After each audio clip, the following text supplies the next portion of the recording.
आइए दोस्तों, मैं सिर्फ डॉक्टर सच्चिदानंद फुलेकर, आपका साथी, एक बहुत ही आपको सीधे सादे लैंग्वेज में हिंदू एक्ट, हिंदू के कायदे, हिंदू लॉ, हिंदू लॉ। चलो, अनुभव के साथ में आपको सोपे लैंग्वेज में परीक्षा देने में मजा आएगी, तो समझ में मजा आएगी। इसके लिए मैं आया हूँ आपको खास करके एनर्जी, पॉजिटिव एनर्जी देने के लिए। आइए दोस्तों, आइएगा।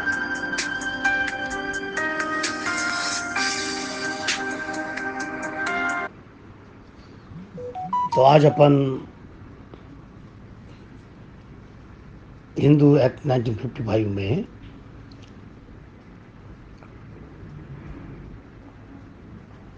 वो बात पढ़ जाएंगे जिसके बात के लिए source of Hindu law in Hindi. तो what is the source of Hindu law in Hindi? इसी अपन देखेंगे कि अपने को ये देखना है कि क्या सोर्स होती है और क्या नहीं। तो आइए देखते हैं अपन सोर्स के बारे में।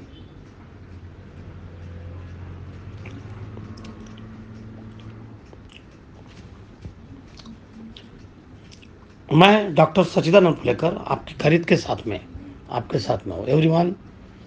तो आज हम लोग डिस्कशन करेंगे सोर्स ऑफ हिंदू लॉ। तो सोर्सेस ऑफ हिंदू में क्या क्या स्रोत होते हैं। आप लोगों का विनती होता है कि भाई कि तो हिंदू के स्रोत क्या क्या होते हैं हमारी भारतीय लैंग्वेज में, हम आपको बताना बहुत आवश्यक है। और इसलिए दोनों को बच्चों मैं इंग्लिश और हिंदी मिक्स करके मैं आपको समझाऊंगा, इससे आपको फ़ायदा हो जाएगा। टॉपिक था Hindu law, sources of Hindi law. तो 2 टाइप होते हैं। सबसे पहला है एनसीएम सोर्सेस, उनको प्राचीन शस्त्र कहा जाते हैं अगर हम हिंदी से समझे तो। और दूसरा है मॉडर्न सोर्सेस, जिसको हम आधुनिक समझे तो, आधुनिक स्रोत कहे तो। पहले के ज़माने में जो प्राचीन स्रोत होते थे उसके अंतर्गत 4-5 मॉडर्न सोर्स के अंतर्गत 3 टाइप किया है। तो हम एक एक करके देखते हैं। पहले में 5 है। सबसे पहला है स्मृति। स्मृति का मीनिंग होता है मनु की, स्मृति का मतलब सुनना, जो सुनी हुई बात है वो किस तरह सुनी हुई बात है।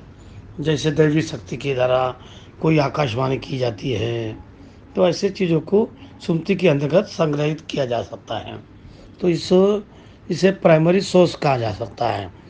ये प्राइमरी सोर्स है। इसे याद रखेंगे कि आप एग्ज़ाम दे रहे हो, कुछ आपको यूपीएससी का एग्ज़ाम दे रहे हो, तो आपको पूछेगा जो पहले का कि प्राइमरी सोर्स है वो है स्मृति। तो भैया आप दूसरा मत लिख दीजिएगा, वो स्मृति है, उसे याद रखिए। स्मृति मीन्स सुनी हुई बात को इससे लिखी गई रहती है। जैसे कि हमारे इसमें 4 वेद है, 4 वेदांत है, 18 विस्तृत है, इसमें संग्रहित किया गया है। आजकल के ज़माने में इसका उपयोग नहीं करते क्योंकि हम मॉडर्नाइजेशन के ज़माने में आ गए और वेद और वेदांत को हम फॉलो नहीं करते। तो इसलिए आज के ज़माने में इसका उपयोग बहुत कम होता है। एंड सेकंड है स्मृति। स्मृति का मतलब क्या होता है? स्मृति मीन्स स्मरण, याद रखना, स्मरण है। वेद काल किससे आधार माना है। तो और मैं बता दूं, जैसे कि स्मृति में सबसे जो इम्पोर्टेंट जो है मनुष्य स्मृति में सबसे आगे जाना जाता है। इसे नोट कर लीजिए, मनु स्मृति। मनु जो स्मृति है इसमें आपको आद माना जाता है। और इसमें 2 पॉइंट है। धर्मसूत्र, पहला धर्मसूत्र, इसके गद्य रूप में डिवाइडेंस किया जाता है। गौतम हो गया, व्याह हो गया और व्यान हो गया, जो वो धर्मसूत्र के अंतर आते थे। और सेकंड धर्मशास्त्र। धर्मशास्त्र में श्लोक, मनु हो गया, नारद हो गया, अर्थशास्त्र हो गया, ये सब धर्मशास्त्र के अंडर में आते हैं। और इसमें धर्मशास्त्र के हुए लिखे जाते हैं। पहले इसे पद्य के साथ में लिखा जाता था और धर्मशास्त्र को श्लोक के रूप में लिखा जाता था। और थर्ड है पॉइंट, ट्रेडिशनल सोर्स के अंतर्गत पुराण। पुराण है हमारे हमारे न्याय के जो पुराने न्यायाधीश थे, उनका कहना था कि हमारे में 4 वेद होते थे, ऋग्वेद, यजुर्वेद, सामवेद, अथर्ववेद। उसे उसके बाद में 5वां वेद माना गया था पहले के ज़माने में। अभी भी इसको 5वां वेद मानते हैं। और जैसे कि एक केस था गंगा शहर और लेखराज, ये अंतर्गत पुराण को 5वां वेद माना गया है। ये और ये श्रुति और स्मृति ये पहला सोर्स माना जाता है। और ये गंगा शहर और लेखराज के विरुद्ध। 4 पॉइंट है स्पीच, निबंध। ये कुछ ला बनाए जाते थे, जिसके अंतर्गत है जितिन वाहन धारा दाया भाग बनाया है। और इसमें आप समझ सकते हो दाया भाग, उसके ऊपर भी अपन सोच सकते हैं। तो पहले के ज़माने में अपनी अपनी क्रिया एक्टिविटी करते थे। और जीवितवाद द्वारा दाएं हाथ की एक रचना की गई थी। इस विद्या विशेष द्वारा रचना की गई थी। और थर्ड है चंद्रशेखर द्वारा विहार नायक की। तो इसमें अपना ये भाग एक के अंतर्गत आता है। विधि के संकलन की इसके माध्यम से किया जाता है। एंड 5th पॉइंट है, सबसे लास्ट जो ट्रेडिशनल सोर्स है वो है प्रथा ये ऐसी बातों को करती है, विशिष्ट परिवार, समाज, व्यक्ति जो व्यक्ति है वर्ग में बहुत पुराने समय से चल रही है, सालों साल से 10,000 साल से चल रही है।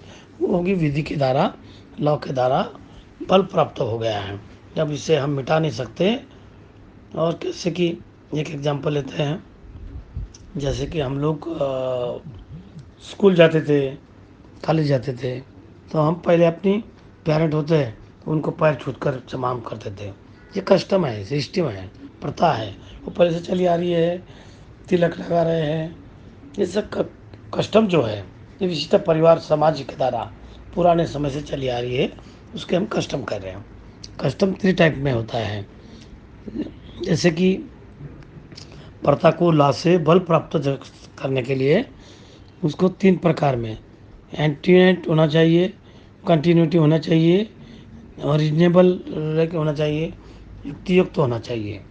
युक्तियुक्त में कारण भी अंतर्गत आपके कस्टम आते हैं। कस्टम को 3 टाइप में डिवाइड करना है। स्थानीय प्रथा, लोटस कस्टमर। सेकंड है सोशल कस्टमर, सामाजिक प्रथाएं। और तीसरा है पारिवारिक कस्टम, फैमिली के अंदर जो होता है, पैर छूना, तिलक लगाना, ये फैमिली के अंदर होता था। तो ये बहुत पुराने समय से चली आ रही है और बेटी की तरह आ रही है। तो उसको ज़रा हम कहते हैं कस्टम है, जो प्रथा है वो ट्रेडिशनल सोर्स के द्वारा आता है। ट्रेडिशनल सोर्स के अंदर में जो आते हैं 5 पॉइंट है, आपको समझ में आया होगा। अब चलते हैं अपन मॉडर्न सोर्स के ओर। मॉडर्न सोर्स में 3 पॉइंट है। अब ज़माना बदल रहा है, लोग बदल रहे हैं, ये सब कस्टम को लोग फॉलो नहीं कर रहे हैं।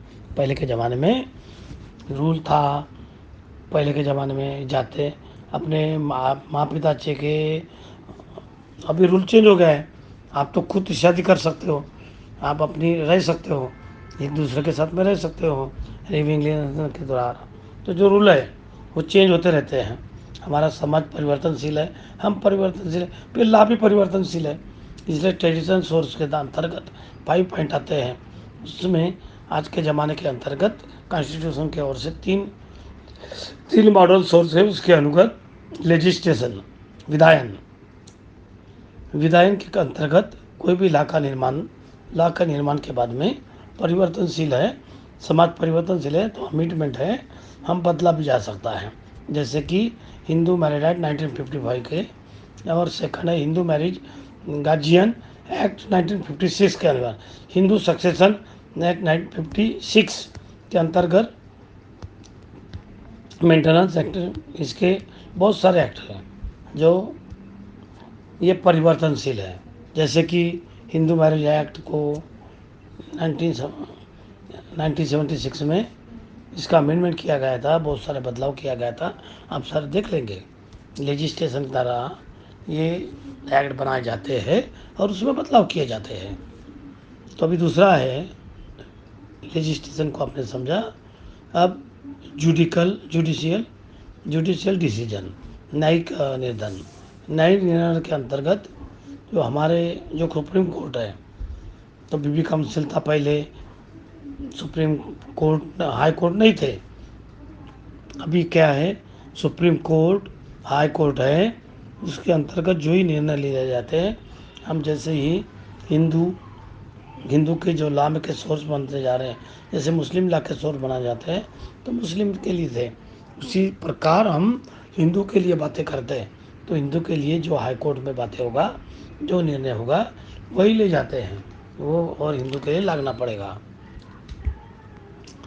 इसके अंतर्गत जो मैरिज होते हैं, एडॉप्शन हो गया, और विवाह, कोई बच्चे को दत्तक गजन करते हैं मुद्रा मिलन के मामले में, तो ये सब जो है डिसीजन लिए जाते हैं।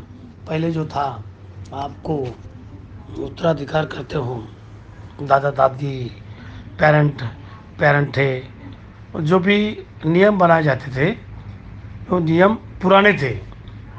2005 में एक बार सुना होगा, माता पिता की संपत्ति में बेटी को अधिकार नहीं दिया था, लेकिन 2005 के बाद में बेटी को भी अधिकार दिया जा रहा है। तो ऐसे जुडिशियल बहुत सारे चेंज बदलाव होते हैं। जैसे कि प्रतिभा रानी सूरज कुमार, ये आर 1985, इनके अंतर्गत स्त्री धन, वुमन वेल्थ, बहुत सारे हिंदू धन है, स्त्री धन है, बहुत सारे ज्वेलरी मिलती है। वो उनके पतिया वो सब पहले छीन लिया करते थे। अभी इस केस के बाद में जो स्त्री धन होती है, महिला की संपत्ति होती है, उस महिला का अधिकार होता है।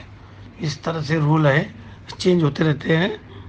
और एक एक्ट था महिला की संरक्षण के लिए, अगर तलाक हुआ तो महिला उसका संरक्षण के लिए उसका शेयर्स आपको आया था। सेक्शन 125 में सीआरपी की धारा, आपको सरवानु बेगम, आप क्या था, मेंटेनेंस जो है, मेंटेनेंस देने के लिए इधर उधर भटकना पड़ता था तलाकशुदा महिला को। अभी RCP 1 महिला को तो इधर उधर जा भटकने की ज़रूरत नहीं, इसमें डाइवोर्स के बाद आपको मेंटेनेंस मिल सकता है। इस तरह के जुडिशल जो दिए जाते हैं वो हर महिला और पुरुषों के लिए, हर जो व्यक्ति है उसके ऊपर प्राधिकरण होता है। और ये जो थर्ड है, इक्विटी जस्टिस, अब यहाँ पर सब में न्याय और सब विकेत, अंग्रेजी में जो लायक थे उनके द्वारा प्रारंभ किया था। पहले भारत में जो हिंदू काल में निपटा है, इक्विटी जस्टिस है, राजा महाराजा न्याय दिया करते थे। अगली ज़माने में सुप्रीम कोर्ट है, हाई कोर्ट है, न्याय दिया जाता है। तो पहले क्या था, जो न्यू रूल बनाने के लिए इक्विटी है, जस्टिस है और गुड पर सीक्वेंस है, ये धार दिया जाता है। कोई भी टॉपिक है, अगर कोई मतभेद होता है टॉपिक पर, अगर कोई मरबत डिसीजन नहीं निकलता है तो क्या होता है, उसके बाहर निकलने के लिए तो सामने न्याय इनका सहारा ली जाता है। तो ट्रेडिशनल सोर्स और मॉडर्न सोर्स पर हमने डिस्कशन किया, अपन एक एक करके सभी बतला और हम एक एक समझ गए। और चलो, आपको ये अच्छा लगा होगा। और कोई प्रॉब्लम हो तो हमारे कॉलेज में आइएगा, doctor Baba Saheb Ambedkar law college, Narayan road, Nagpur.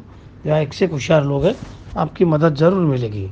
तो दोस्तों, आप इसमें ज़रूर आएंगे, ये होप के साथ में मैं आपका साथी डॉक्टर सच्चिदानंद फुलेकर, अच्छी बातों के लिए आपको एकदम कॉल करता हूँ और आपको बुलाता हूँ। दोस्तों आइएगा, कैसे हो? चलो, तो ये टॉपिक जहाँ तक कि आपको समझा होगा, ऐसा मुझे लगता है। तो मिलते हैं अगले टॉपिक पर।